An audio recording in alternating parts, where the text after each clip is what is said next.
بعد فقد قال الله تعالى في القرآن الحكيم وهو أصدق الصادقين وقوله الحق بسم الله الرحمن الرحيم إنا أعطيناك الكوثر فصل لربك وانحر إن شانئك هو الأبتر. صلوات پڑھ دیں محمد وعلی محمد.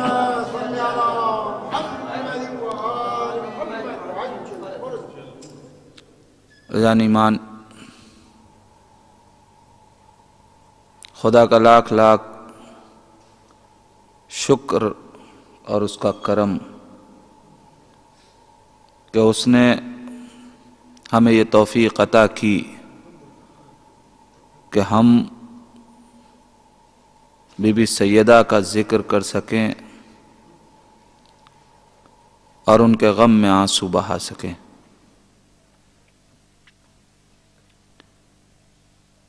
یہ بہت بڑے شرف اور منزلت کی بات ہے کہ انسان بی بی سیدہ کے غم میں جو فرش بچھایا گیا ہو اس تک پہنچے.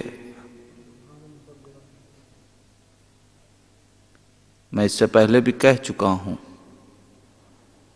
کہ ایسے مقامات کے لیے انسانوں کو منتخب کر کے بلایا جاتا ہے. پروردگار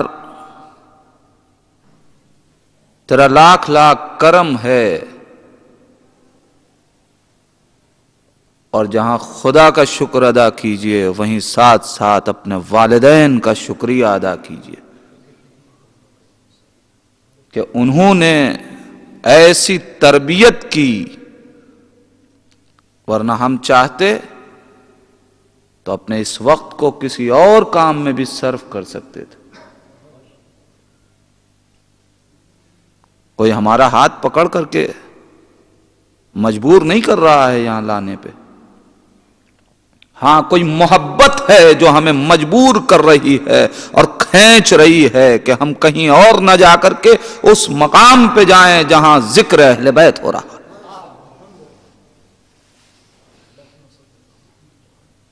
اسی لیے اہل بیت نے بھی ارشاد فرمایا ہے کہ جب اپنے دلوں میں ہماری محبت کی خنکی محسوس کرو تو اپنی ماؤں کے لیے دعا کرو.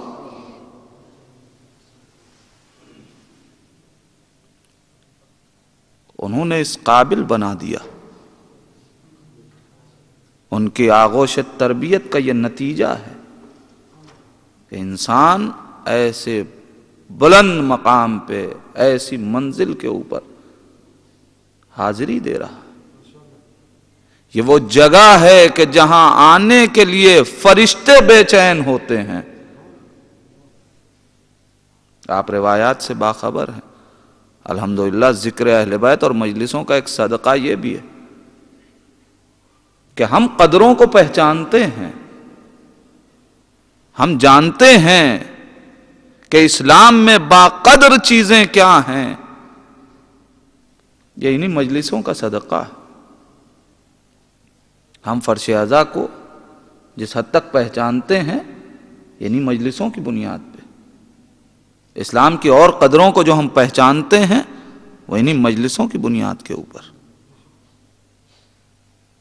جب فرش اعضا بچتی ہے تو فرشتے خداوند عالم سے اجازت مانگتے ہیں، پروردگار ہمیں اجازت دے کہ ہم اس فرش پہ جا سکیں کہ جہاں اہل بیت کا تذکرہ ہو رہا.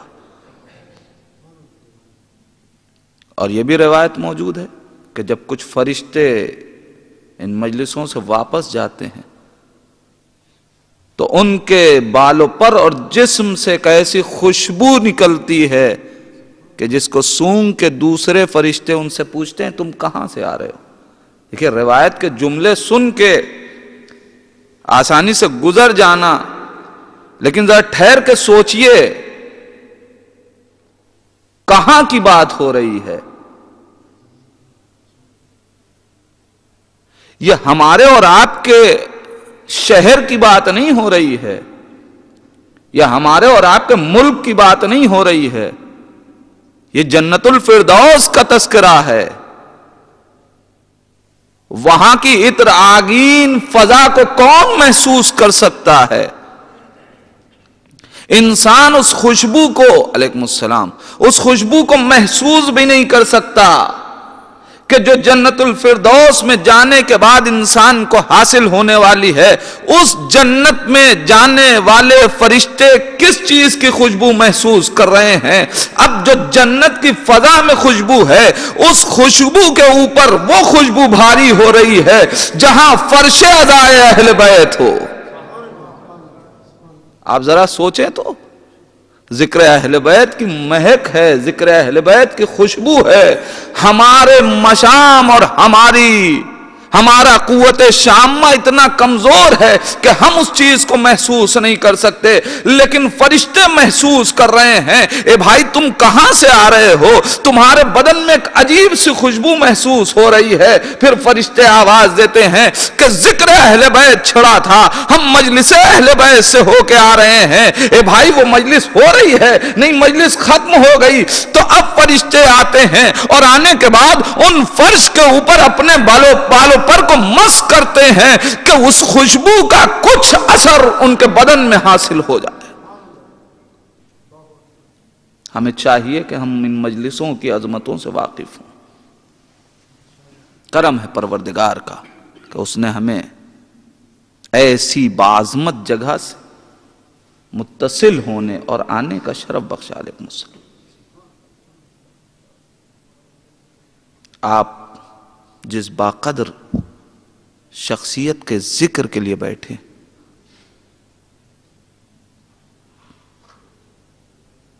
حقیقتوں کا کمال، فضیلتوں کا عروج، کون درک کر سکتا ہے عظمت زہرا سلام اللہ علیہا کو؟ لفظوں کے حصار میں ہم کہاں عظمت زہرا کو بیان کر سکتے؟ صرف یہ دیباچہ زندگی ہے، یہ پوری کتاب نہیں ہے۔ یہ لفظیں صرف ایک خاکہ پیش کرتے ہیں، حقیقت نہیں پیش کر سکتے۔ قرآن کی جس آیت کو اور جس سورے کو میں مسلسل تلاوت کر رہا ہوں، آپ نے دیکھا ایک ایک حرف اور ایک ایک لفظ میں جناب سیدہ کا قصیدہ پوشیدہ۔ بسم اللہ الرحمن الرحیم، اِنَّا أَعْطَيْنَاكَ الْكَوْثَرَ، اے میرے پیغمبر ہم نے آپ کو کوثر عطا کیا۔ عجیب بات ہے، پھر محسوس کریں کہ کیا چیز ہے کوثر، وہ کون سی نعمت ہے جو اللہ نے نہیں دی؟ ہر نعمت تو اللہ نے دی، لیکن آپ یہ لہجہ کہیں دکھائیے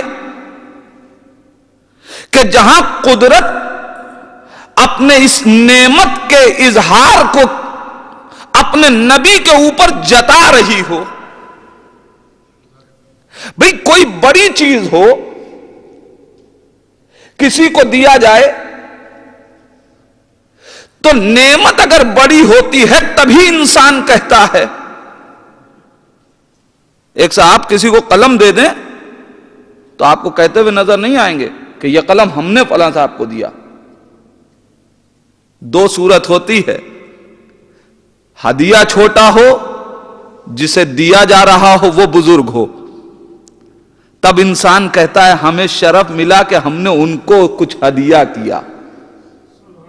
اور کبھی کبھی ہدیہ بڑا ہو تب انسان اس بات کا اظہار کرتا ہے کہ یہ چیز ہم نے دی ہے۔ عزیزان ایمان، پیغمبر اسلام جیسا عظیم کائنات کی اور اللہ کی مخلوق، اور اس کے بعد پھر خدا اعلان کر رہا ہے انا اعطیناک الکوثر۔ اے میرے پیغمبر، یہ جو فضیلتیں ساری آپ کے ارد گرد نظر آ رہی ہیں فاطمہ کی صورت میں، انا اعطیناک الکوثر، یہ کوثر ہم نے آپ کو دیا ہے۔ آپ محسوس تو کریں عظمت کوثر کو، کیوں دے رہا ہے پروردگار؟ اس لیے کہ یہ ضرورت بشر ہے، یہ ضرورت دین ہے۔ فاطمہ کو کائنات میں آنے کی ضرورت نہیں ہے، کائنات کو فاطمہ کی ضرورت ہے۔ کون ہے فاطمہ؟ میں مقدمات دہرانا نہیں چاہتا، صرف ایک لفظ میں اشارہ کر کے آگے بڑھ جاؤں گا۔ میں کہہ چکا کہ ایک صلوات پڑھیں محمد و آل محمد پر، علیکم السلام۔ اگر ہمیں عظمت اہل بیت سمجھنی ہے تو اس کے صرف دو رخ ہیں، یا تو قرآن کے ذریعے سے سمجھا جائے گا، اور یا پھر اہل بیت خود اپنی زبان سے بیان کریں کہ یہ کیا ہیں قرآن کی صورت میں۔ اور کیوں بیان کرنا ضروری ہے؟ اس لیے کہ جب ہم عظمتوں کو درک کر لیں گے تو کمال محبت پیدا کراتا ہے، اور محبت اتباع کراتی ہے۔ چونکہ ہمیں پیروی کرنی ہے، اسوہ بنانا ہے، لہذا ہمیں عظمتوں سے واقف ہونا پڑے گا۔ اس لیے کہ جب عظمت سامنے ہوگی تو محبت تعظیم کرائے گی، اور جب انسان تعظیم کرے گا تو پیروی کرنا چاہے گا۔ عزیزان ایمان، لہذا ضرورت ہے اس بات کی کہ جسے ساری کائنات کے لیے اسوہ بنایا گیا، اس کی عظمتیں انسان محسوس کر سکے۔ مگر کیسے محسوس کرے؟ فاطمہ کی حقیقتوں کو کوئی محسوس بھی نہیں کر سکتا۔ کیوں؟ اس لیے کہ پیغمبر اسلام نے اس بات کا اعلان کر دیا انما فاطمہ ہی لیلۃ القدر، فاطمہ شب قدر ہے۔ فاطمہ شب قدر ہے۔ شب قدر کیا ہے؟ وما ادراک ما لیلۃ القدر۔ تم درک ہی نہیں کر سکتے کہ شب قدر کیا ہے۔ عزیزان ایمان، کوئی مسلمان کسی فرقے سے تعلق رکھنے والا ہو، مجھے لا کے دکھا دیجئے کہ جو یہ دعویٰ کر دے کہ ہم نے شب قدر کو درک کر لیا۔ کوئی یہ کہہ سکتا ہے کہ ہم نے شب قدر کو درک کر لیا؟ کوئی نہیں کہہ سکتا۔ اس کے باوجود جبکہ اس بات کا یقین نہیں ہے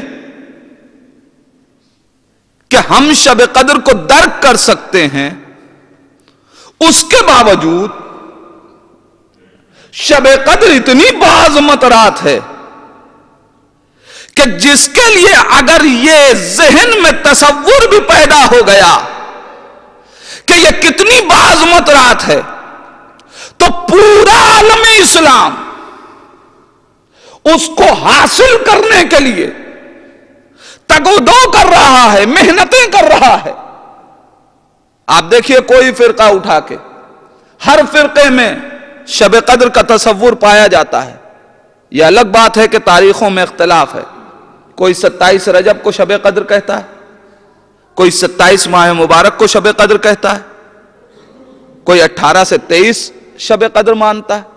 مختلف راتیں ہیں نا شب قدر کے لیے۔ اس شب قدر میں انسان کیا کر رہا ہے؟ مسلمان کیا کر رہا ہے؟ دعا پڑھ رہا ہے، مناجات کر رہا ہے، عبادتیں کر رہا ہے۔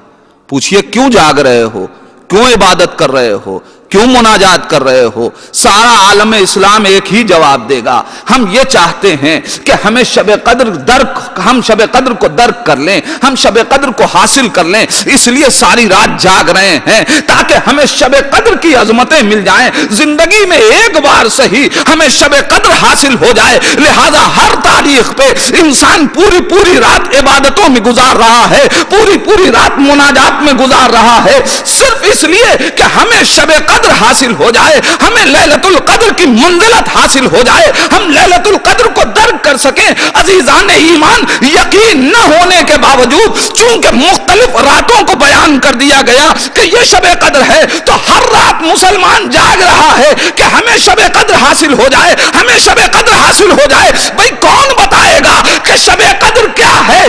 پیغمبر کے علاوہ کیا کوئی دوسرا ہے کائنات میں جو بتا سکے کہ شب قدر کیا ہے؟ پیغمبر اسلام واضح طور پہ اعلان کر رہے ہیں، اے مسلمانوں، شب قدر کو حاصل کرنا ہے تو انما فاطمہ ہی لیلۃ القدر، فاطمہ ہی شب قدر کا نام ہے۔ یعنی اگر تم نے عظمت فاطمہ حاصل کر لی، شب قدر کو حاصل کر لیا۔ صلوات پڑھیں محمد۔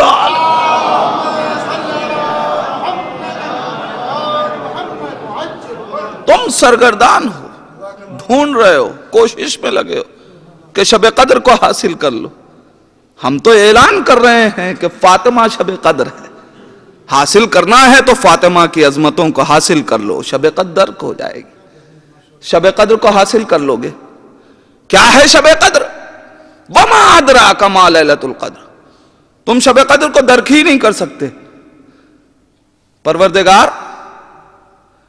یہیں پہ رک جاتا، لیکن پھر اللہ نے ایک منزل اور بڑھا دی۔ لیلۃ القدر خیر من الف شہر۔ یہ شب قدر 1000 مہینوں سے افضل، ایک رات مگر 1000 مہینوں سے افضل۔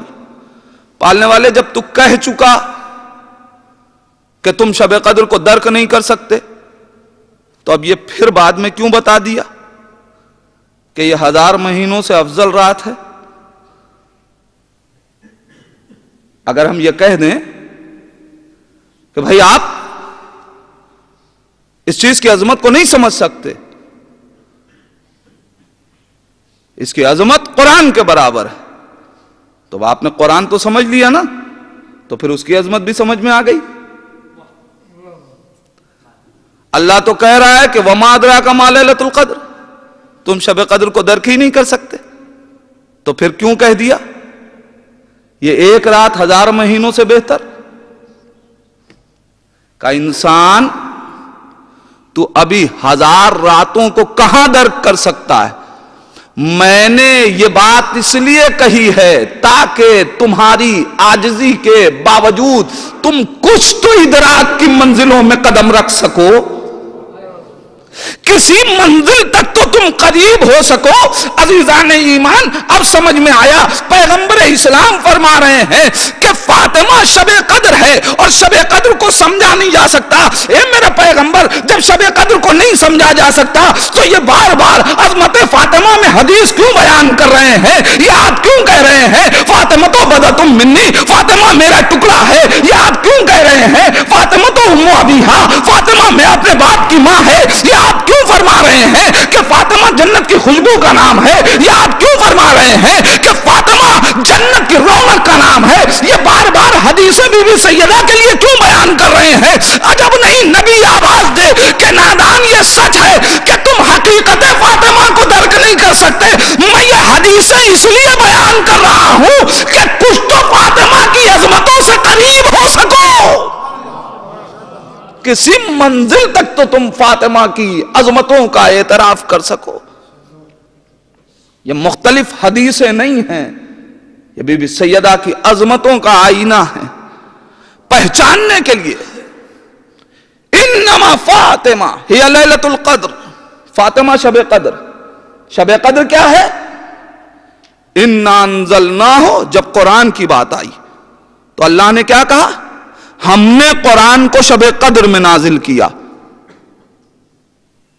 اب مجھے بتائیے، اللہ نے یہی تو کہا کہ ہم نے قرآن کو شب قدر میں نازل کیا۔ شب قدر اس لیے نہیں بنی ہے کہ اس میں قرآن نازل ہوا، شب قدر اس لیے شب قدر نہیں بنی کہ اس میں قرآن نازل ہوا. قرآن اتنا باعظمت تھا کہ کہیں اور نازل ہو بھی نہیں سکتا تھا. اس کے لیے کسی ایسے زمانے کی ضرورت تھی کہ جو بابرکت ہو. لہذا ہم نے اس قرآن کو شب قدر میں نازل کیا. جس شب قدر کو انسان نہیں سمجھ سکتا. عزیزان ایمان آپ ذرا تصور تو کریں, جب شب قدر کو انسان نہیں سمجھ سکتا مکمل طور پہ, وما ادراک ما لیلۃ القدر کے آئینے میں انسان حقیقت شب قدر کو درک نہیں کر سکتا, تو جس رات میں یہ قرآن نازل ہوا ہو. اس لیے کہ اگر ظرف مظروف کے اعتبار سے ظرف کو منتخب کیا جاتا ہے, یہ کیا ہے؟ یہ ظرف زمان ہے قرآن کے لیے نا, کہ ہم نے قرآن کو شب قدر میں نازل کیا. دیکھیں دو چیزیں ہوتی ہیں, ایک ہے ظرف زمان, ایک ہے ظرف مکان. اب تھوڑی سی یہ بات ہے لیکن آسان کر کے بیان کرنا چاہوں گا. پوسٹر اس مجلس کا چھپا, اس پہ دو چیزیں لکھی جاتی ہیں, ایک زمانہ مجلس کا, کوئی بھی پوسٹر کوئی بھی اعلان, ایک مکان. اگر ظرف زمان اور ظرف مکان یہ دونوں جمع نہ کیے جائیں تو انسان اس شے کو حاصل نہیں کر پائے گا. مجلس میں آنا ہے تو آپ کو یہ بھی معلوم ہونا چاہیے کہ کہاں ہو رہی ہے, یعنی مکان کیا ہے, اور یہ بھی معلوم ہونا چاہیے کہ زمانہ کیا ہے.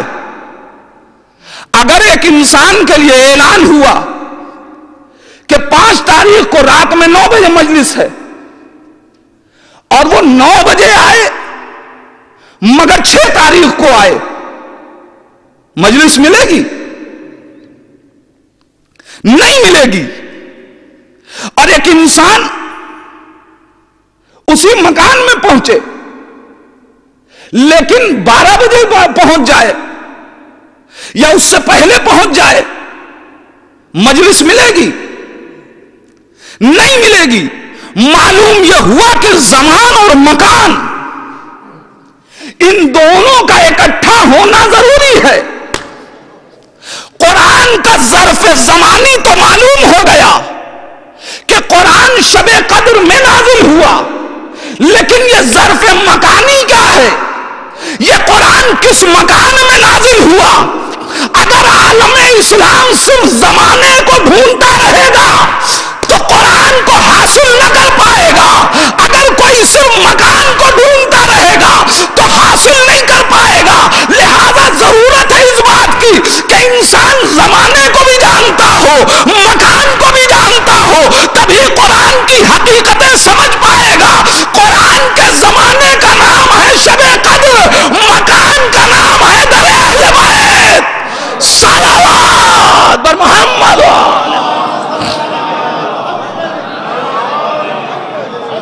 اگر ہم کو سمجھنا ہے کہ قرآن کیا ہے, عظمت اہل بیت کو سمجھنا, تو اس طریقے سے سمجھیے. فاطمہ شب قدر ہے. شب قدر میں کیا کرتا ہے انسان؟ دعائیں کرتا ہے, مناجات. قرآن شب قدر میں نازل ہوا. عزیزان ایمان, جس رات میں قرآن نازل ہوا وہ شب قدر, تو وہ رات اتنی بابرکت ہے. اب آپ یہ سوچئے کہ جہاں شب قدر نازل ہو جائے, نہیں میں ایک جملہ کہہ کے آگے بڑھوں گا.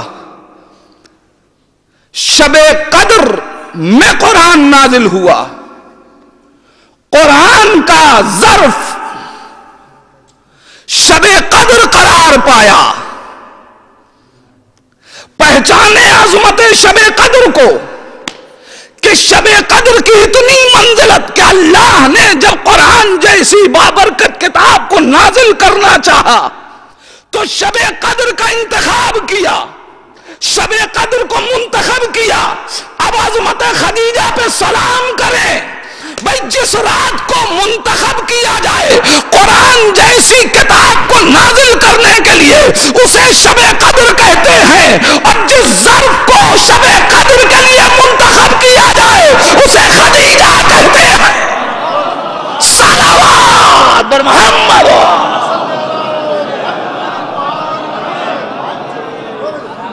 انما فاطمہ ہے لیلۃ القدر، فاطمہ شب قدر کا نام ہے۔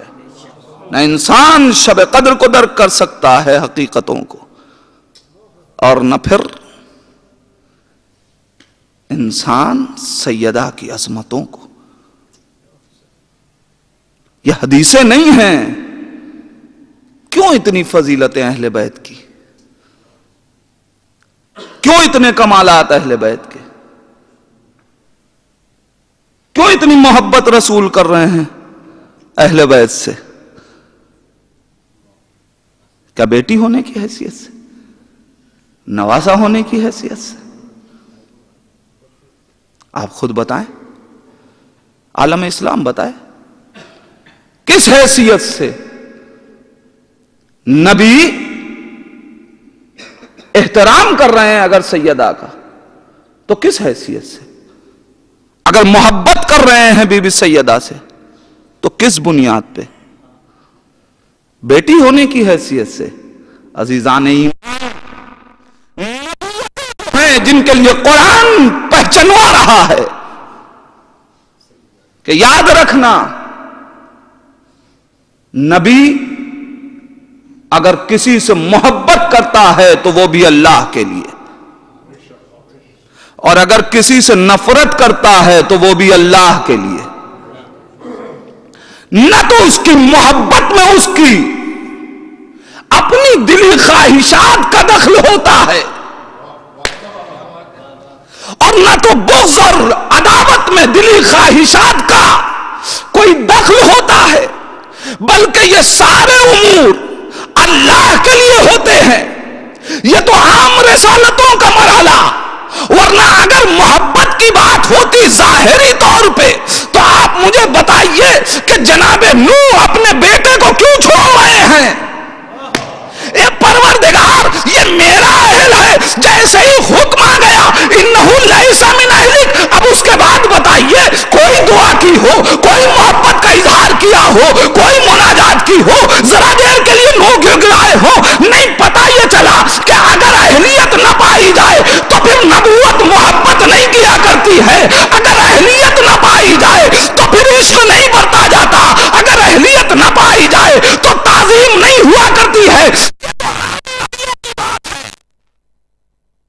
پیغمبر اسلام آپ کیوں محبت کر رہے ہیں بی بی سیدہ سے، اہل بیت سے؟ قرآن آواز کیا دے رہا ہے؟ پیغمبر اسلام کے لیے کیا کہہ رہا ہے قرآن؟ قرآن آواز دے رہا ہے کہ میرا پیغمبر اس وقت تک کچھ نہیں کہتا جب تک وحی نازل نہ ہو جائے۔ وَمَا تَشَاءُونَ إِلَّا أَن يَشَاءَ اللَّهُ، یہ کچھ نہیں چاہتے مگر وہی چاہتے ہیں جو خدا چاہتا ہے۔ اب یہ ساری آیتیں اس بات پہ دلیل بنے گی کہ نہیں کہ سیدہ سے محبت اس لیے نہیں کی جا رہی ہے کہ یہ بیٹی ہے، سیدہ سے محبت اس لیے نہیں ہو رہی ہے کہ یہ نبی کی لخت جگر ہے۔ پالنے والے وہ راز کیا ہے؟ کیسے معلوم ہو؟ اے پروردگار ہم میں کچھ لوگ ایسے ہیں جنہیں قرآن کے علاوہ کوئی دلیل سمجھ میں نہیں آتی، جبکہ قرآن بھی سمجھ میں نہیں آتا۔ اے پروردگار کوئی تو ایسا واقعہ ہو کہ ہم سمجھ سکیں قرآن کے ذریعے سے کہ کیوں پیغمبر اسلام بی بی فاطمہ سے اتنی محبت کر رہے ہیں، آخر وجہ کیا ہے؟ تو قرآن نے بھی ایک نبی کی اولاد کا تذکرہ کیا، جہاں سے تاریخ نے بتایا کہ یعقوب کے بیٹوں نے اپنے باپ کے پاس آ کے اعتراض کیا، اے میرے بابا آپ ہم سے زیادہ یوسف سے محبت کرتے ہیں۔ نہیں، اگر باپ سے شکوہ کیا ہوتا، بلکہ قرآن تو یہ کہہ رہا ہے کہ انہوں نے اعتراض کیا، شکوہ نہیں کیا. کہا کہ ہمارے بابا وہ ہیں کہ جبکہ یوسف بھی ہماری ہی طریقے سے کھاتا ہے، ہماری ہی طریقے سے پہنتا ہے، ہماری ہی طریقے سے رہتا ہے، ہمارے ہی بھائی ہے، اس کے باوجود ہمارے بابا یوسف سے زیادہ محبت کرتے ہیں، ہم سے کم محبت کرتے ہیں، ہم لوگوں کو معاوضہ چاہتے نہیں ہیں. اصل میں راز سے واقف نہیں تھے، راز سے واقف نہیں تھے. وہ ظاہری صرف صورتوں کو دیکھ رہے تھے، ظاہری رشتوں کو دیکھ رہے تھے، ظاہری ہمسری کو دیکھ رہے تھے، لہذا شکوہ کر بیٹھے. لیکن یہی بھائی جب 40 برس گزر گیا، اس کے بعد جب یوسف کے کمال کو دیکھا تو آواز دی، اللہ یعلم حیث یجعل رسالتہ. اللہ خوب جانتا ہے کہ رسالتوں کو کہاں قرار دیا جائے. معلوم یہ ہوا کہ نبی محبت اس لیے نہیں کر رہا تھا کہ بیٹا ہے، نبی اس لیے محبت کر رہا تھا کہ اس کے اندر نبوت کے آثار پائے جا رہے تھے. صلوات بر محمد.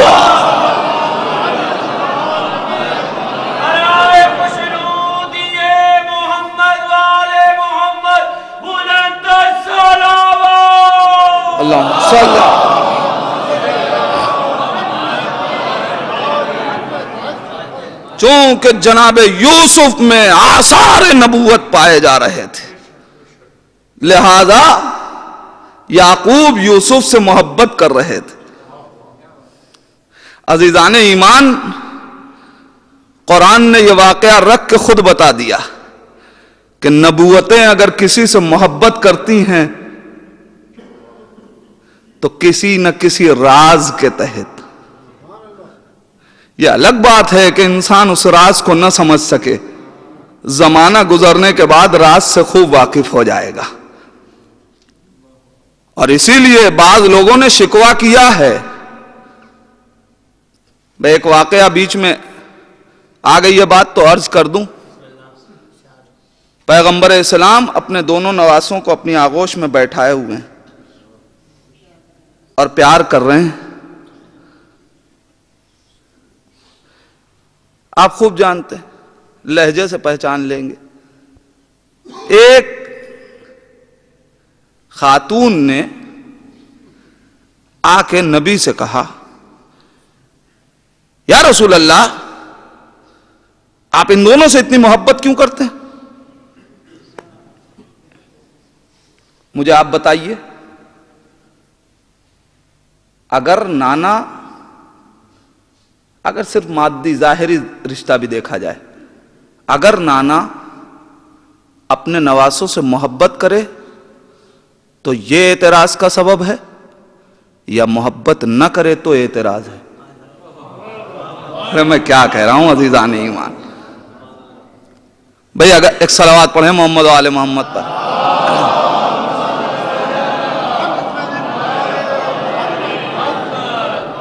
تشریف لائیں، ایک اور صلوات پڑھیں محمد و آل محمد.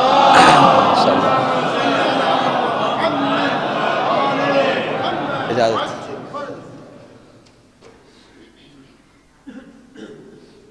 علماء اسلام کی سلامتی اور ان کی خدمات کی قبولیت کے لیے مل جل کے عظمت محمد و آل محمد پر صلوات.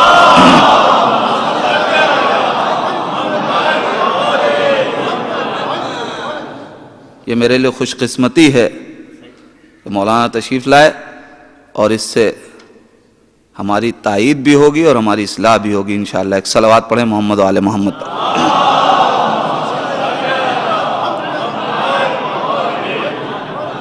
آپ ذرا محسوس کریں اعتراض کیوں ہے. اگر صرف ظاہری رشتہ دیکھیں تو نانا نواسوں سے محبت کرے تو اعتراض کیا جائے گا، یا محبت نہ کرے تو اعتراض کیا جائے گا؟ محبت نہ کرنے پہ اعتراض کیا جاتا ہے. ارے بھائی تمہارا نواسا ہے، تمہارا خون ہے، تم ان سے محبت کیوں نہیں کرتے؟ پھر یہ اعتراض کیوں ہے؟ لیکن خدا کا شکر ادا کیجئے کہ اس اعتراض نے ایک بہت بڑا مرحلہ حل طے کر دیا. پیغمبر اسلام نے جو جواب دیا ان اللہ امرنی ان احبہما، اللہ نے مجھے حکم دیا ہے کہ میں ان دونوں سے محبت کروں. عزیزان ایمان، جو کام بھی نبی کر رہا ہے یہ سب مرضی پروردگار کے تحت ہے. لہذا اگر نبی کسی بات کو نہ بتاتے ہوئے بھی انجام دے دے تو یہ نبی کی سیرت ہے. لہذا مسلمانوں پہ یوں ہی ضروری ہے کہ وہ سیرت رسول پہ چلتے ہوئے جو کام نبی نے کیا ہے اسے انجام دے. مجھے بتائیے جو کام سیرت کی بنیاد پہ مستحب ہو جائے، اگر کوئی کام ایسا ہو جو نبی پہ واجب قرار دیا گیا ہو تو امت پہ کتنا واجب ہوگا؟ صلوات بر محمد.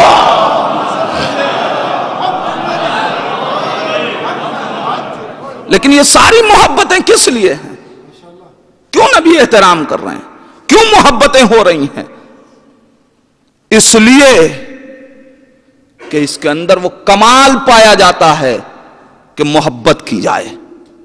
اس کے اندر آثار رسالت پائے جا رہے ہیں. اسی لیے مختلف حدیثوں میں آپ دیکھیے گا تو آپ کو ملے گا. بی بی عائشہ نے روایت کی ہے کہ ہم نے نبی سے زیادہ، ہم نے بی بی فاطمہ سے زیادہ کسی کو نبی کا شبیہ نہیں پایا. اور پھر انہی سے روایت سنیں، جب ان سے پوچھا گیا کہ کائنات میں آپ کی نگاہ میں نبی سب سے زیادہ کسے محبت کرتے تھے، کس سے محبت کرتے تھے، تو انہوں نے قسم کھا کے کہا کہ پوری کائنات میں نبی سب سے زیادہ فاطمہ سے محبت کرتے تھے. عزیزان ایمان، اب سچ بتائیں، جب پوری کائنات میں نبی سب سے زیادہ فاطمہ سے محبت کر رہے ہیں تو پھر کائنات سب سے زیادہ ظلم فاطمہ پہ کیوں کر رہی ہے؟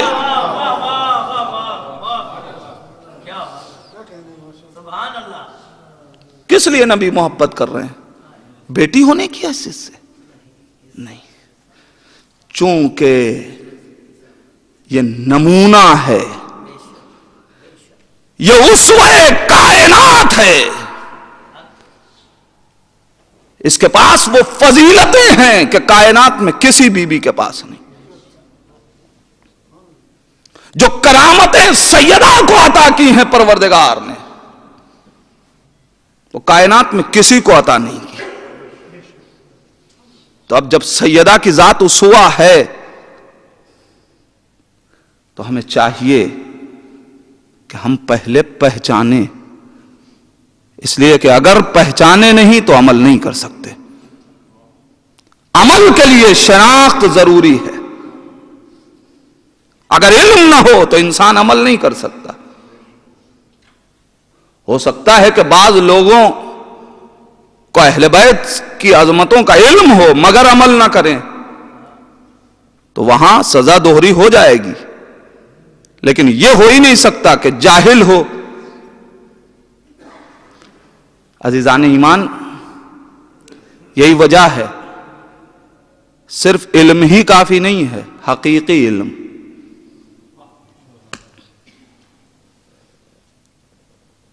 اگر صحیح علم نہ ہوا تو انسان گمراہ ہو جائے گا. کائنات میں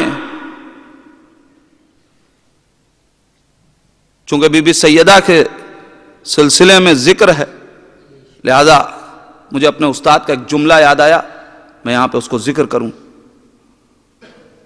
انہوں نے فرمایا کہ کائنات میں دین کا سب سے زیادہ حصے خواتین کے پاس ہوا کرتے. زیادہ تر خواتین میں دینی جذبہ پایا جاتا ہے، لہذا ان کو صحیح دین سکھاؤ. نہیں، جو جملہ دوسرا ہے بہت قیمتی ہے کہ چونکہ خواتین کے اندر دینی جذبات پائے جاتے ہیں، وہ بے دین نہیں رہ سکتی، انہیں دین چاہیے، لہذا صحیح دین سکھاؤ۔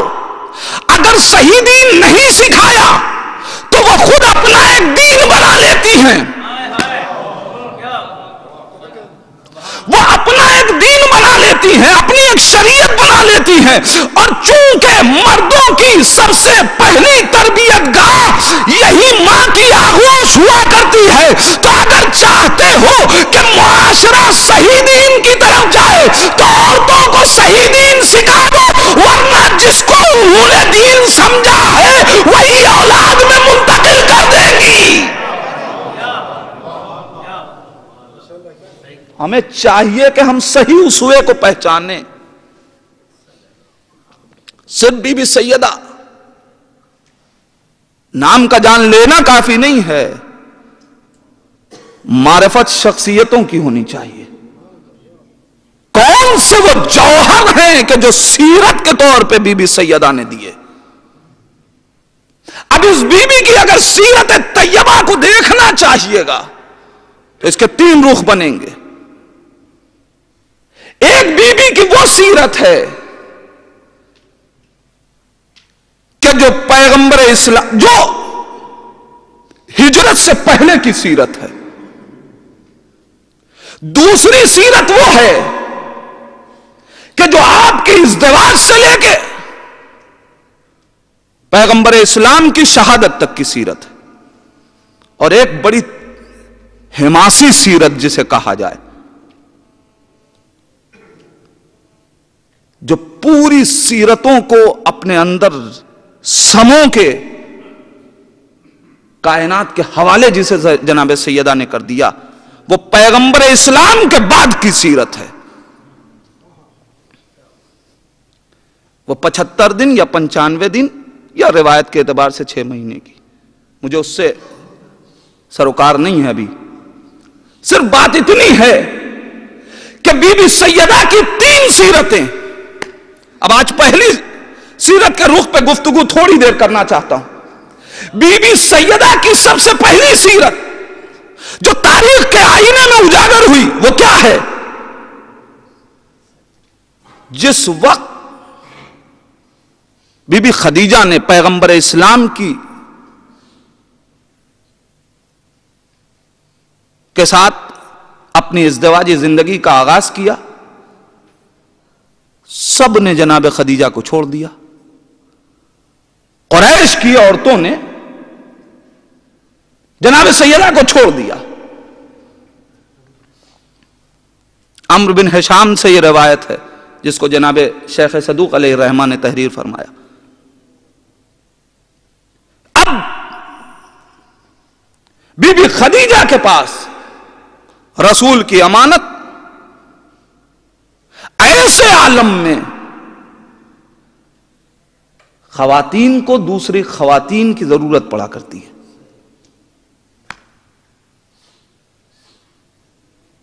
اور ایسے میں انسان گفتگو کرنا چاہتا ہے کہ کوئی خاتون کسی خاتون سے ایسے میں گفتگو کرے، لیکن سب نے سیدہ کو جناب خدیجہ کو چھوڑ دیا۔ بی بی خدیجہ تنہا ہیں۔ اب یہ زندگی اس طریقے کی چل رہی ہے، لیکن ایک مرحلہ ایسا آتا ہے کہ جہاں اب سوائے خواتین کے کوئی دوسرا دخیل نہیں ہو سکتا۔ عام زندگی کی بات۔ اب جناب خدیجہ متفکر ہیں، پریشان ہیں کہ ایسے عالم میں کیا ہوگا کہ جناب خدیجہ نے دیکھا کہ آسمان سے کچھ سواریاں اتری، جناب سارہ، جناب مریم سب چلی آ رہی ہیں بیویاں، جناب حوا، یہ ساری بیویاں آئیں اور ایک ایک مرتبہ کائنات میں بی بی سیدہ کا نور جلوگر ہوا. اللہم صلی علی محمد وآل محمد.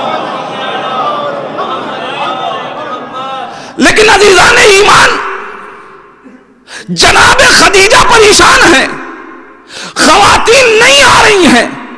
اللہ نے جناب خدیجہ کے لیے اہتمام کیا. عجب نہیں یہ بھی انتظام قدرت رہا ہو کہ چونکہ آنے والی وہ ہے کہ جو طاہرہ ہے، جو زکیہ ہے، جو عصمت بی بی ہے، لہذا اللہ نے بھی پسند نہ کیا کہ کوئی ایسی بی بی کہ جس کا مستقبل تاریک رہا ہو وہ اس نور کے وجود میں شریک ہو سکے.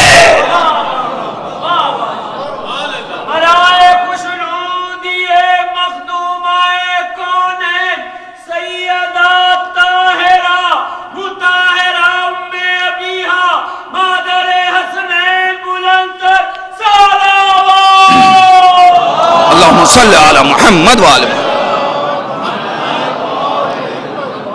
لیکن اسی زندگی میں کہ جو اضطرابی دور جناب خدیجہ کا ہے، وہ روایت جو جناب شیخ صدوق علیہ الرحمہ نے نقل کی، اس میں وہ فرماتے ہیں کہ جناب خدیجہ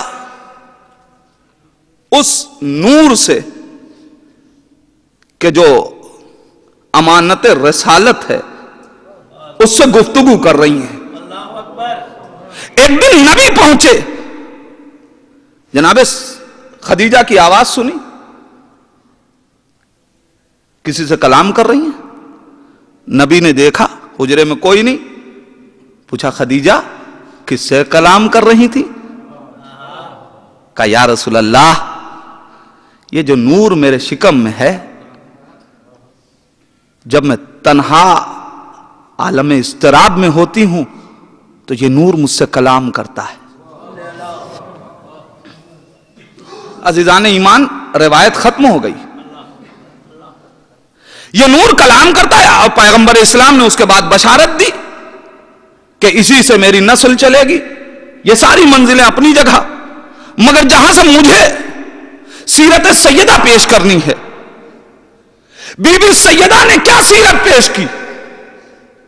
کائنات کے حوالے سیدہ نے عالم وجود میں ظاہراً قدم رکھنے سے پہلے ایک سیرت پیش کر دی اپنے چاہنے والوں کے لیے کہ میرے چاہنے والوں یاد رکھو یہ سیرت فاطمہ ہے کہ اگر محبت محمد و آل محمد میں کسی کو معاشرہ چھوڑ دے تو جا کے اس کی دل جوئی کیا کرو.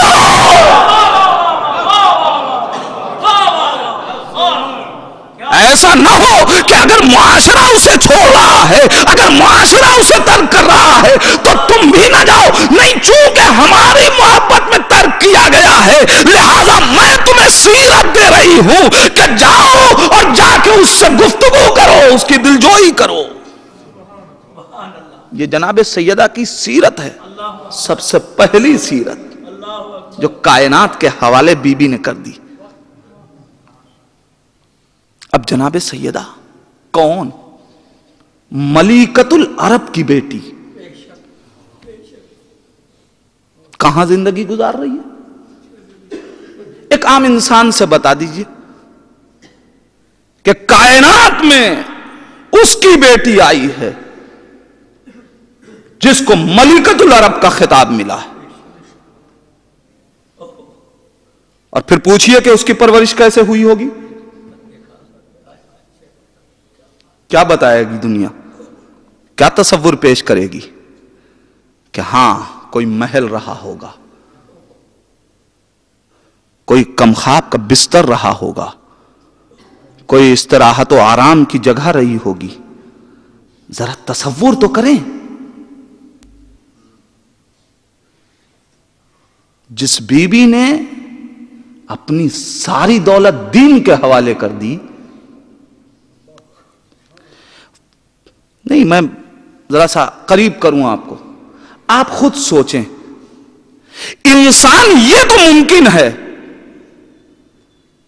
کہ وہ اپنے لیے آسائشوں کا عادی نہ بنے، مگر جیسے ہی اولاد آ جائے اب وہ اپنی ساری دولتیں اس لیے صرف کرتا ہے کہ ہماری اولاد کو کوئی مشکل نہ ہو، ہماری اولاد کو کوئی پریشانی نہ ہو۔ آپ یہاں رہتے ہیں، یہاں سے جب اپنے ملکوں میں جاتے ہیں تو کیا کرتے ہیں؟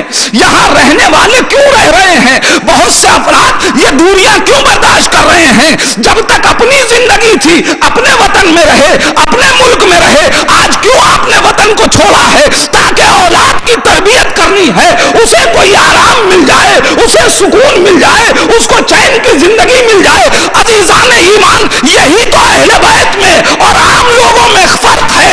اہل بیت وہ ہیں کہ جو ساری کائنات کے آرام کے لیے اپنا بھی آرام قربان کرتے ہیں، اولاد کا بھی آرام قربان کرتے ہیں، مگر سب کو سکون عطا کرتے ہیں۔ اور دنیا وہ ہے جو اپنے سکون کے لیے دین قربان کر دیا کرتی ہے۔ اسلام کو چین مل جائے، اسلام کو سکون مل جائے، اس لیے خدیجہ نے ساری قربانیاں دے دی۔ جہاں یہ تصور ہو کہ اس طریقے کی زندگی رہی ہوگی، وہاں تاریخ سے اب پوچھئے کہ فاطمہ کہاں پروان چڑھی؟ شیب ابو طالب کی زندگی عزیزان ایمان کہنا بہت آسان ہے، مگر کسی رات اگر احساس کرنا ہو تو تھوڑی دیر کے لیے اپنے کسی بچے کو کسی پتھر پہ لٹا دیجئے گا۔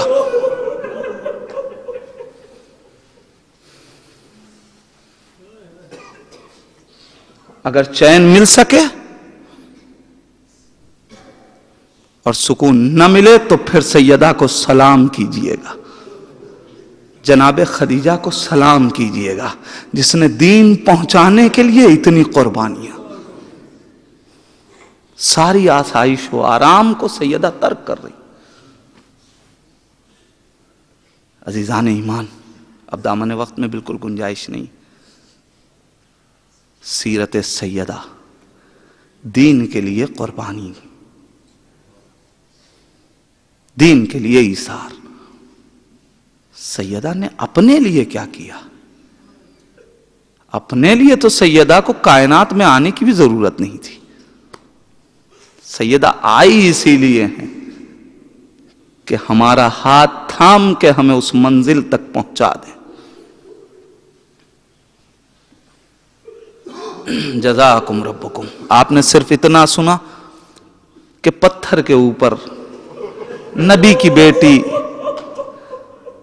لیٹی ہوئی تھی، آپ سے برداشت نہیں ہوا نا؟ نبی نے کیسے دیکھا ہوگا؟ اس لیے کہ آپ ابھی عظمتوں سے سیدہ کے پوری طرح واقف نہیں ہو، کوئی بھی واقف نہیں ہو سکتا۔ جو نبی سیدہ کی عظمتوں سے واقف ہو وہ نبی دیکھ رہا ہے۔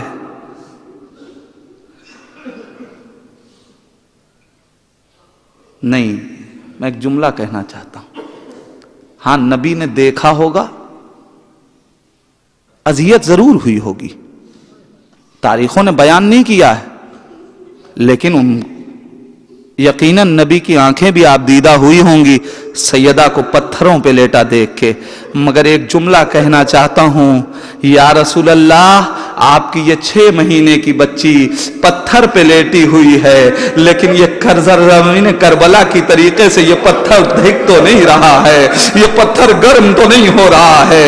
ارے سیدہ کے کھانے کے لیے کچھ نہیں ہے تو جناب خدیجہ اپنے دودھ سے سیدہ کو سیراب تو کر رہی ہیں، ارے پانی تو سیدہ کو مل رہا ہے، مگر اللہ اللہ، ارے سیدہ کی قربانیوں کا منظر ذرا کربلا میں دیکھیے۔ ارے نواسہ رسول سیدہ کا لال اپنے 6 مہینے کے بچے کو کربلا کی جلتی ہوئی ریت پہ لٹا رہا ہے۔ اے فوج اشقیاء، ارے اگر میں خطا کار ہوں، اس بچے نے کیا خطا کی ہے؟ جزاکم ربکم۔ خدا آپ کو کسی غم میں نہ رلائے سوائے غم اہل بیت کے۔ خدا آپ کو کوئی غم نہ دے سوائے غم اہل بیت کے۔ ہاں عزادارو، بی بی سیدہ کی مصیبتوں کا سلسلہ دیکھیے کہاں سے شروع ہو رہا ہے، سیدہ کی قربانیوں کا سلسلہ۔ اے عزیزو، مگر بی بی سیدہ نے بہت سی قربانیاں دی۔ تاریخ کہتی رسول دنیا سے اٹھے، سیدہ کی بہت بڑی مصیبت۔ آج سے کائنات کا رخ بدل جائے گا۔ جب تک نبی زندہ رہے لوگوں میں اتنا تو احترام پایا جا رہا تھا نا کہ لوگ سیدہ کے دروازے کے اوپر آگ اور لکڑی تو نہیں لائے تھے نا، مگر اب رسول دنیا سے جا رہا ہے، سیدہ ساری مصیبتوں سے باخبر ہیں۔ عزادارو، رسول کا آخری لمحہ ہے، بی بی سیدہ اپنے بابا کے سر کو اپنی آغوش میں رکھے ہوئے ہیں۔ تاریخوں نے لکھا کہ ایک مرتبہ سیدہ رو رہی تھی، پیغمبر اسلام نے تسلی دی، تشفی دی، سیدہ کا دل گھبرا رہا ہے، بی بی سیدہ رو رہی ہیں۔ ایک مرتبہ بی بی سیدہ کو قریب بلایا، سیدہ کے کان میں کچھ کہا، سیدہ مسکرا دی، سیدہ مسکرانے لگی۔ لوگوں نے بعد میں پوچھا، اے بی بی یہ روتے روتے مسکرانے کا سبب کیا تھا؟ کہا میرے بابا نے مجھ سے کہا ہے اے سیدہ ارے تم سب سے پہلے مجھ سے ملو گی۔ ہاں عزادارو، بی بی سیدہ مصیبتیں گزر رہی ہیں، صرف ایک واقعہ گفتگو تمام کرنا چاہتا ہوں۔ بی بی سیدہ دنیا سے رسول اسلام گزر رہے ہیں، بیٹی دیکھ رہی ہے۔ اے عزیزو، جناب سیدہ جس وقت پیغمبر اسلام نے دنیا کو خیر باد کہا، بی بی سیدہ نے ایک مرتبہ چیخ مار کے گریہ کیا اور ایک مرثیہ پڑھا، اے بابا آپ کے بعد وحی کا سلسلہ منقطع ہو جائے گا، اے بابا اب آپ کے بعد ارے جبریل امین نازل نہ ہوں گے۔ نہ جانے کتنے کرب کے عالم میں سیدہ نے یہ جملہ کہا کہ خدا نے بھی جبریل کو معین کر دیا اور رسول کے بعد سیدہ کے پاس جا کے سیدہ کو تسلی دینا۔ جزاکم ربکم۔ عزادارو، اس کے بعد تاریخ کہتی ہے پیغمبر اسلام کے غسل و کفن کا اہتمام ہوا۔ مولا کائنات نے یہ روایت نقل کی ہے، مولا فرماتے ہیں کہ میں نے پیغمبر اسلام کو جس کرتے میں غسل دیا تھا، جب میں غسل دے کے دفن کر چکا، سیدہ نے مجھے بلایا اور بلا کے کہا، اے علی جس کرتے میں میرے بابا کو غسل دیا تھا وہ کرتا میرے حوالے کر دو۔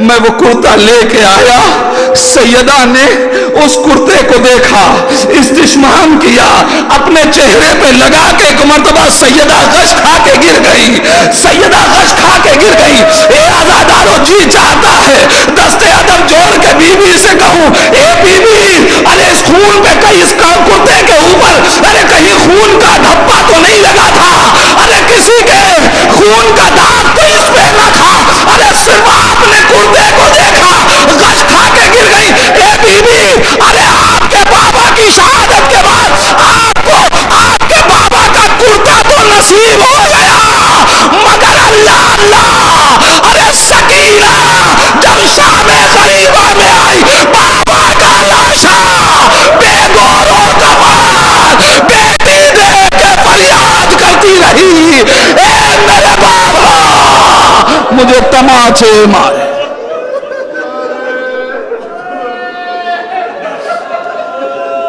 انا للہ و انا الیہ راجعون، رضا بقضائہ و تسلیما لامرہ۔ بارلا تجھے واسطہ ہے محمد و آل محمد کا، ان آوازوں پہ اپنی رحمت نازل فرما۔ پالنے والے کل شب شہادت حضرت زہرا ہے، اے پروردگار ہم سب کو عزادار سیدہ میں شمار کر لینا۔ پالنے والے تجھے واسطہ ہے محمد و آل محمد کا، یہ پردیسی جمع ہوئے ہیں سیدہ کا تذکرہ کرنے کے لیے۔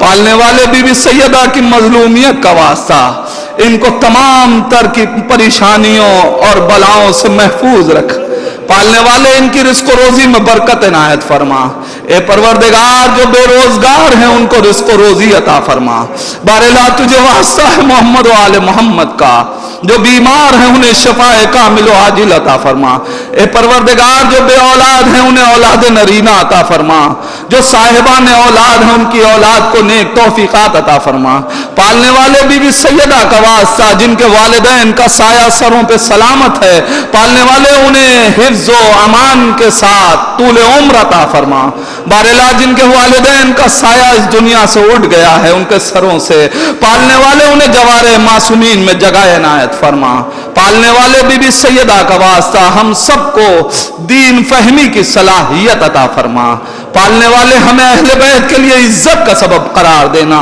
ذلت و رسوائی کا سبب قرار نہ دینا، پالنے والے دعاؤں میں دعا ہے علماء کرام آیات اعظام کا سایہ ہمارے سروں پہ سلامت رکھ، وارث زہرا امام زمانہ کے ظہور میں تعجیل فرما، اند الظہور اتنی توفیق دے کہ ہم اپنے امام کو پہچان سکیں، اسی امام کا واسطہ ہم کو ان کے آوان و انصار میں شمار فرما، ربنا تقبل منا ان